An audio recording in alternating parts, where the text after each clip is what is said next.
All right, so this is a commentary on a paper by Zachary entitled Turkey's Collective Responsibility for the Armenian Genocide. My name is David Killoren, and I teach philosophy at Coastal Carolina University. This is the third commentary that I've done for the OUEC. It's the second commentary that I've done on a paper by a high school student, and I have many of the same things to say about this paper that I said about the previous paper. This is a really nice paper. If I were teaching a college course on this topic, I would be very pleased to receive this paper, so I think you should feel proud of it.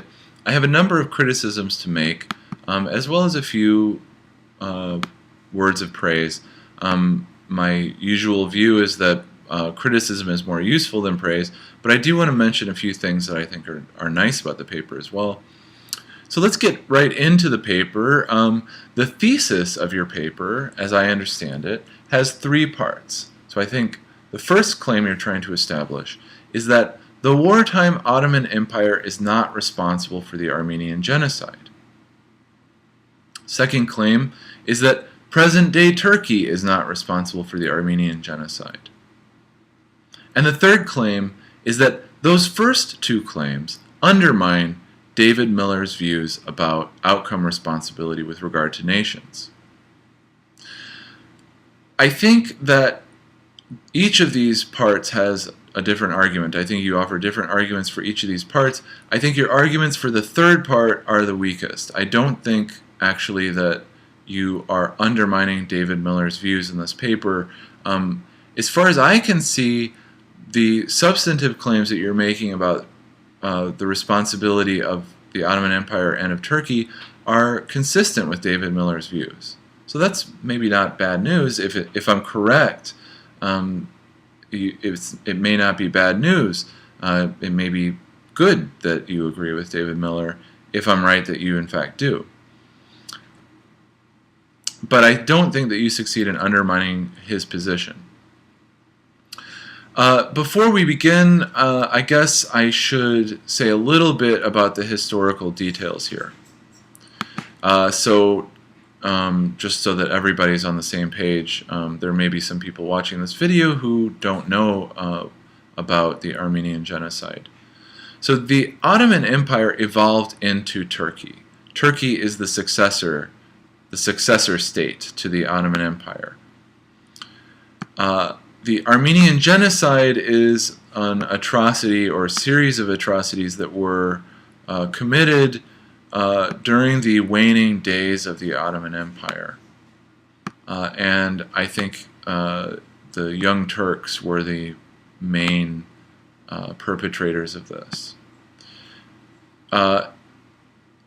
According to Wikipedia, the number of deaths in the Armenian genocide may have been as low as 600,000, may have been as high as 1.8 million. Either way, it's an awful lot of people who died. So this is a really significant human tragedy. And the question of who is responsible for this tragedy is a question that people debate even today. And it even has political significance. For example, it's been involved in debates about the extent to which Turkey ought to be economically integrated with Europe. So this is a topic that really has a lot of political significance today. And I think that's one of the things that makes the paper really interesting. Okay, so as I mentioned, you've got three parts to your thesis. I'm going to talk about each one. So the first one that I'll spend the most time discussing is the claim that the wartime Ottoman Empire is not responsible for the Armenian genocide. Again, I think most of your discussion of this topic, of this part of your thesis, connects up and is sort of proceeding from what David Miller has to say in Holding Nations Responsible. So let me quickly summarize what David Miller says there in that paper. So David Miller is dealing with a question about whether or not nations can be held responsible in anything like the same way that we hold individuals responsible. He he's working with a notion of outcome responsibility. At the individual level, it seems like we do have this notion. So if I say I spend a lot of money foolishly, and as a result I have to go without certain things that I need or certain things that I want, it seems like I'm responsible for that outcome. And so all else equal, I ought to have to bear the cost of that outcome. So if somebody has to go without something that they need because of my foolish spending, then that person ought to be me. Why? Because I'm responsible for the outcome. That's I think the idea. This is what David Miller is calling outcome responsibility. Similarly, if I do something that does some harm to somebody else, so for example, suppose I have too much to drink, get behind the wheel of my car, crash my car into yours, and do some damage to your car. Who should pay for that damage? Well, all else equal, I should. Why? Because I'm responsible. So this again is this notion of outcome responsibility.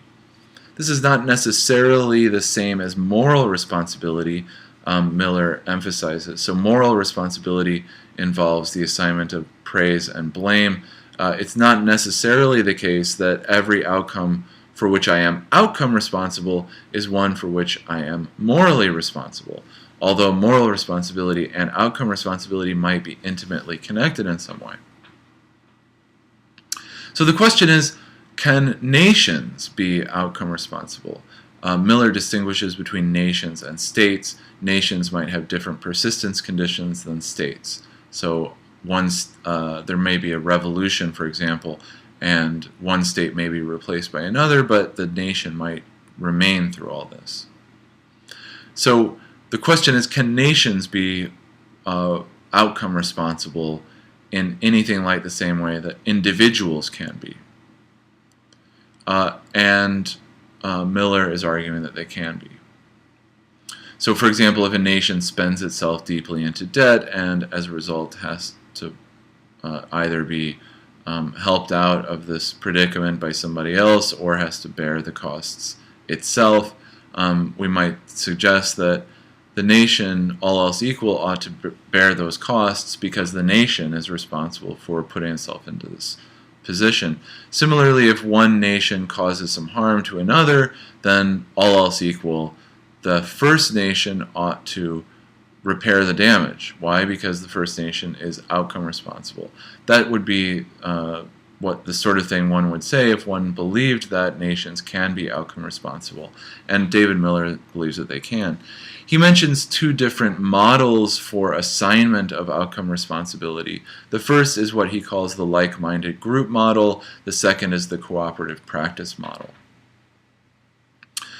The like-minded group model he illustrates with a riot. So in a riot you might have a bunch of people. They may all be engaging in different sorts of activities. Maybe some are smashing windows, some are turning over cars. So everybody participates in the riot in his or her own way, but the idea is that they constitute a like-minded group. They're all sort of participating in the riot in like-minded way, and so they constitute a like-minded group, and so the group as a whole can be held responsible. And consequently, according to Miller, the individuals in the group can be held responsible. So Miller believes, and I think he's pretty consistent about this, he believes that there's this tight connection between individual responsibility and group responsibility. So if there's a group that bears responsibility for a certain outcome, then that means that each individual in the group shares some responsibility. In your paper, in Zachary Taylor's paper, you argue that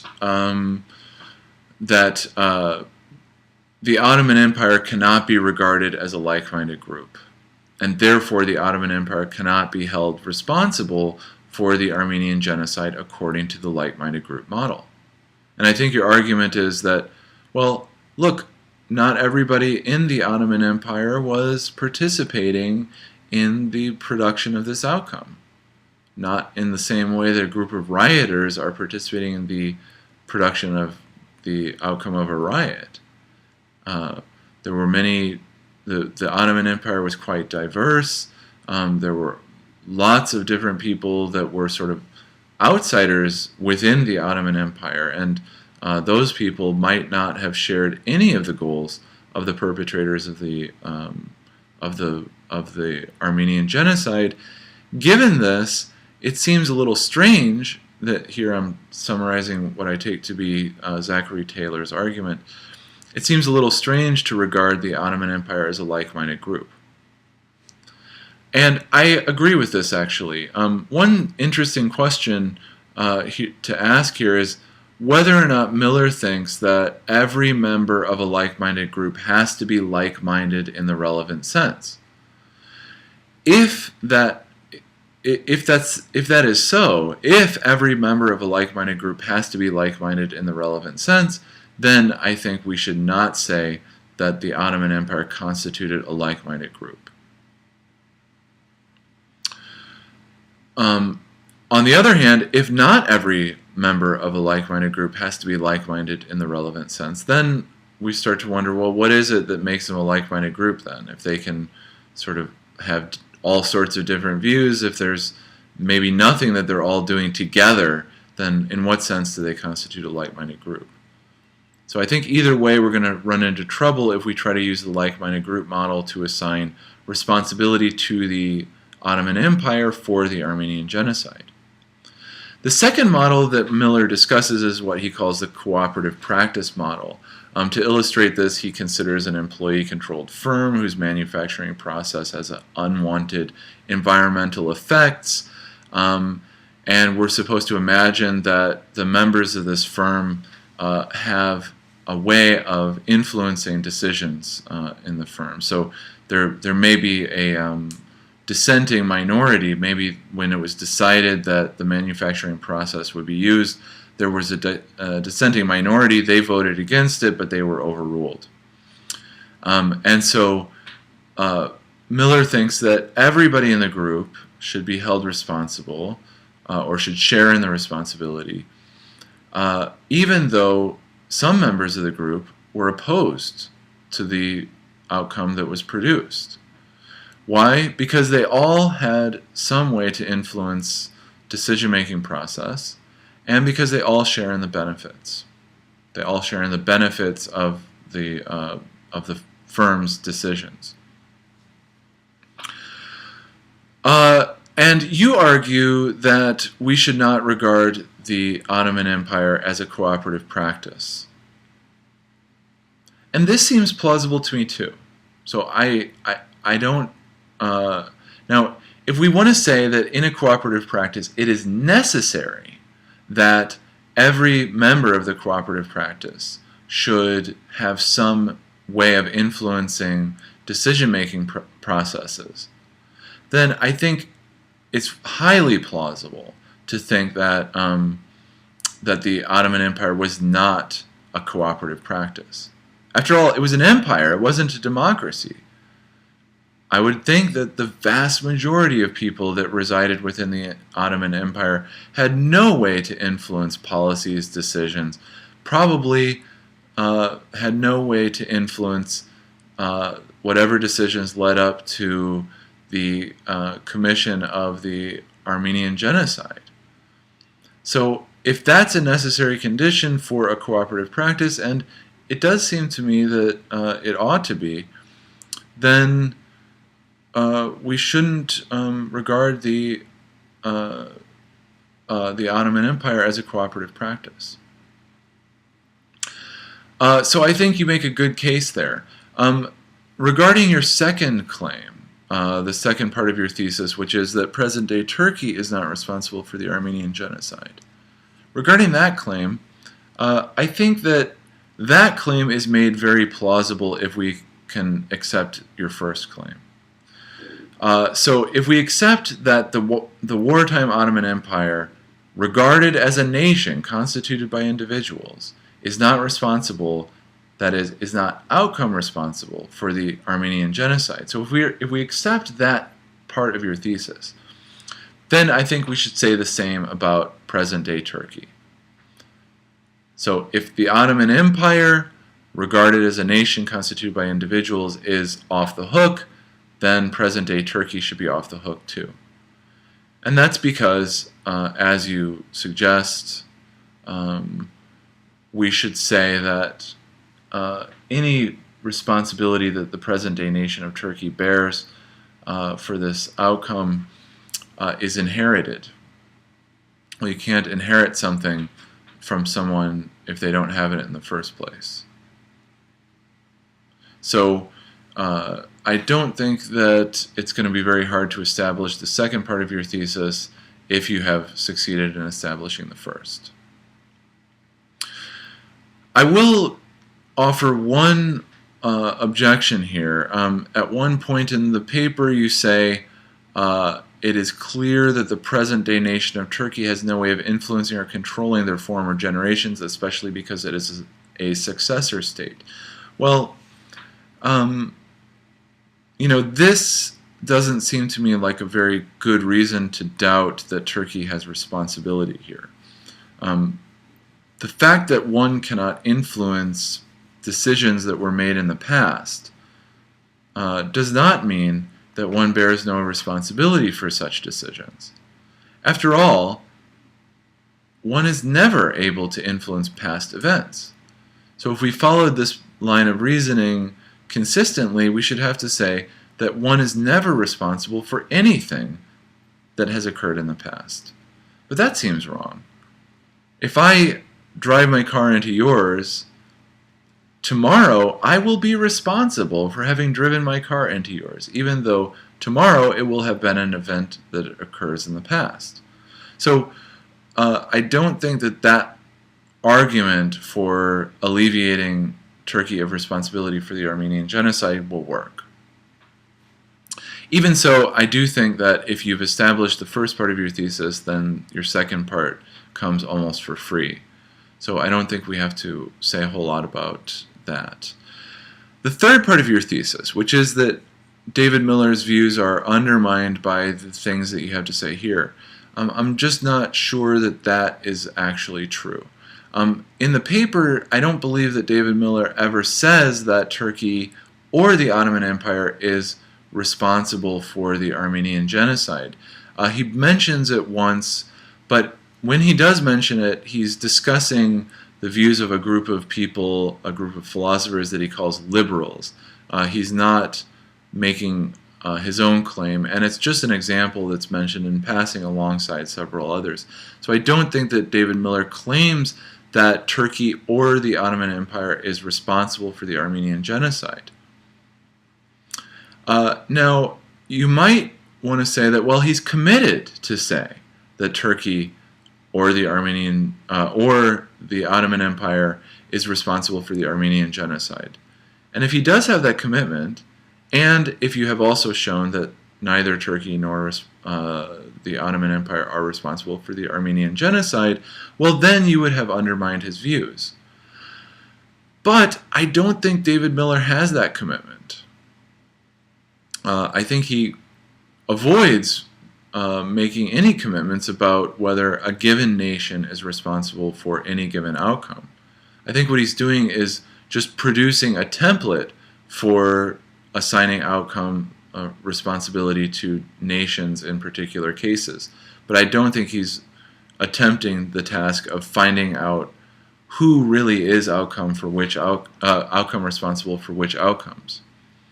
So I don't think that David Miller actually is committed to assign outcome responsibility either to Turkey or to the Ottoman Empire.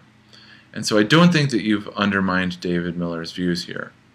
Now, if I'm right about that, again, as I said in the beginning, that might be good news. It might be good for you to have a view that's consistent with David Miller's views. After all, presumably David Miller is a pretty smart guy, so it's nice if one can agree with somebody like that. So this is not really a big problem for your overall project.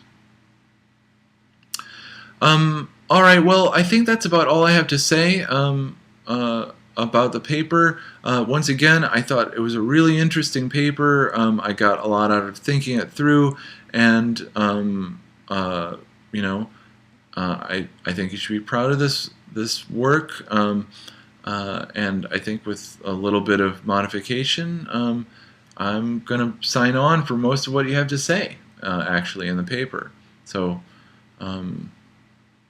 thank you for sharing it with us. And I will sign off now. Thanks.